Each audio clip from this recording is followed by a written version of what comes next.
Hi everybody, Tracy Brown. Happy Monday. If it's not Monday that you're listening to this, whatever day of the week it is or time of day, welcome. Glad to see you. And I haven't introduced myself in a while, so I should do that. I'm Tracy Brown. I'm a somatic nutrition therapist and coach and body image healing guide, I guess, if you want to call it that. And I've been doing this for over 12 years, just so in case you're wondering. Anyway, most people who watch this probably have seen me before, so y'all know me. I've been wanting to talk about this topic for about 2 weeks, and things just kept popping up where I couldn't get to it, so today's the day. All right, hello, good morning. All right, so body comparing, and there's two different ways to look at this, and this is not going to be a super long video, so I might have to do this in parts. Body comparing is something us humans do. It's not necessarily like this bad, disordered thing if you're not doing it in a disordered way. So for example, I can look at someone and know that like they're taller than me, which is pretty likely to be the case. But because I don't have bias against tallness or shortness, it's just like an observation, like, oh, this person's taller than me or this person's shorter than me. And I'm a human and I notice those things, but it's not like something that goes beyond that.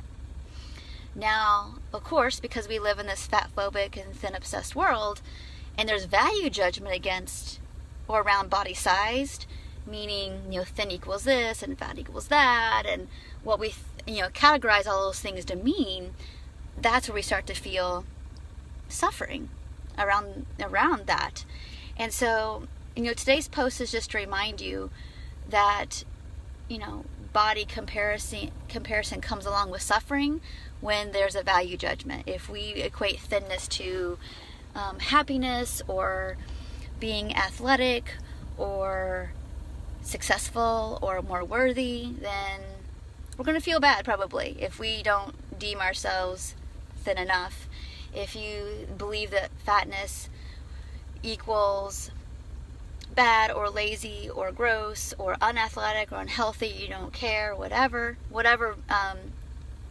value judgments that you've learned from your past about that, then if you deem yourself a larger body size and you believe that narrative, then you might feel bad if you are in a situation where you're the biggest one in the room, let's say, or flip it with the smallest or whatever. And so that's where that stuff comes from. And we make it about, then the projection starts. We start to believe that everybody around us believes the way that we think. Now, is it true that this stuff is real out there in the world? 100%.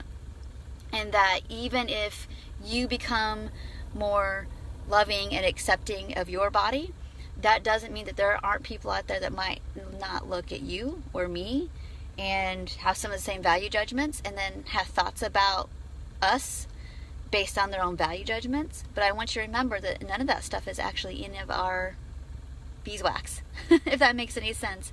Hey everybody, thank you for joining live.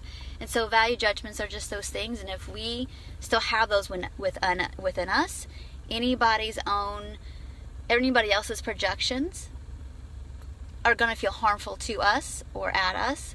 And that's our work to do, though, is to be able to I know that out there exists, and it's a tragedy and it's awful, hi Carol, that's happening in this world towards us, and it is something we have to deal with, but inherently it's the world stuff, and we can work away from it being like a problem, even though it stinks and it's out there. But it doesn't have to be this daily plague, like I'm bad, I'm not okay because other people have this judgment, or maybe that you still have it and you don't want to have it, and that's our work to do, is to be able I know I get it, I learned it from my whomever when I was 3 or 5 or 10 or 16, dad, mom, grandma, aunt, doctor, 17 magazine, friends at school, wherever I learned this stuff from.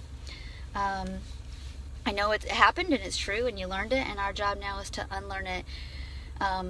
So this is the part one of body comparison I want you guys to think about. Now, a harder one, and I'm actually doing kind of two separate ways of processing this, but I'm going to give you two, And that was the first one. Now the second one that, you know, I do a lot of work in session with people breaking down is comparing like our past selves. And like, so for example, if you were ever pitted against a cousin, let's say, like you were the smart one, and your cousin, let's say, was made to be like the thin one, and that let's say you got a lot of encouragement or validation because you were the smart one, and your cousin was the thin one, or labeled the pretty one, or the athletic one. I'm doing lots of air quotes. And so it's almost like there's a part of you that can like kind of grow up throughout all that, grow up out of that, and recognize other people you don't do that with. But then you end up doing it with like members of your family or a certain friend. They're that role, and you find yourself falling back in that role when you're around those people. That's another place where people get really stuck. And they get frustrated with themselves, like, why, like, I'm okay, like, with my adult friends and stuff, but then when I go back home to see my family, or I go back to my town and I see my friends, I just feel like I'm 16 again, or I'm 10 again, and I feel terrible, and my food's all whacked, and what's going on with that?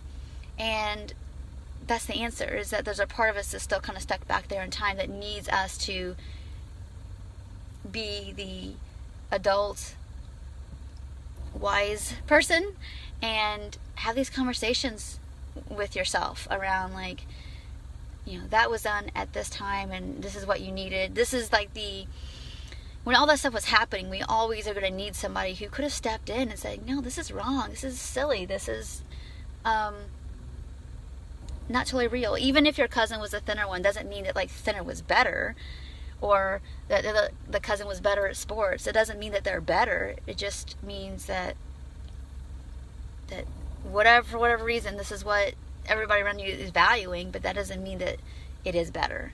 That's just a lens that people are looking through. So that's a little bit more complicated, a little deeper, to be honest. It's your own personal narrative and history, not just like the bigger cultural thing. So that's why I talk about we're healing on the cultural, and we're healing on the individual, and this is why this stuff feels like it takes time. So y'all know me, that you've been watching these videos long enough, that I don't really mess around going like just with the surfacey stuff. I want you to, you know, really deeply unhook from all these things and get on living your life as fully and as embodied as soon as you can, as long as you can in this life. So hope this video was helpful today, you guys. And it's kind of a deeper one for Monday morning, but I didn't get to it last week, and I promised y'all I would. So if anybody has any questions, please put them in the comments below. Share your comments. I'll go ahead and put a link down to Weight Loss Wishes audio and worksheet if you need that, if you don't already have it. And just be looking forward to this week's videos. I'm not sure what days I'm going to post yet, because I'm going to have some family in town, so I'll be kind of weaving in and out, checking in with you guys. And if you have any topics you want me to cover, please let me know, and I'll talk to y'all soon. Take care. Bye.